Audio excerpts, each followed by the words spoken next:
Hey my people, welcome back to my the mini vlog. So ఇవాళ mini vlog వచ్చేసి ఏంటంటే వర్షం పడుతుంది గైస్ మా దగ్గర. ఏంది అసలు ఈ వర్షం? నేను రెడీ అయినప్పుడే పడాలా? ఇంకా మేమైతే వర్షంలో కూడా చర్చికి వెళ్ళామన్నమాట.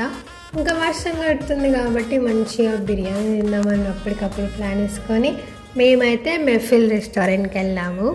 నాకు పర్సనల్గా మెఫిల్ రెస్టారెంట్ అంటే చాలా ఇష్టం. ఎందుకంటే నేను ఫ్రెండ్స్తో పోయినా ఫ్యామిలీతో పోయినా ఖచ్చితంగా బిర్యానీ తింటా. సో నాకు బిర్యానీ అంటే మెఫిల్ రెస్టారెంటే గుర్తొస్తుంది. నేను మ్యాక్సిమం ఎక్కడికి వెళ్ళాను, మెఫిల్ రెస్టారెంట్ మాత్రమే వెళ్తా. రెస్టారెంట్స్లో అయితే నాకు కొత్త కొత్త ట్రై చేసేదానికంటే నమ్మకమైన దాని దగ్గరకు పోతేనే మంచిగా అనిపిస్తుంది. నేను ఇట్లా తింటున్నాయిందా అని చూడకండి. నేను తిండికాడ అస్సలు సిగ్గుపడ, తినేది తింటా, తిననేది తినా. తిండికాడ ఎప్పుడు కూడా సిగ్గుపడేది, ఎందుకంటే మనం కష్టపడేదే తిండి కోసం. గాడ సిగ్గుపడితే ఏముంటుంది చెప్పుర్రి. సో మీ ఇలాగైతే ఇంతనే చూడాలి వెళ్తున్నాం.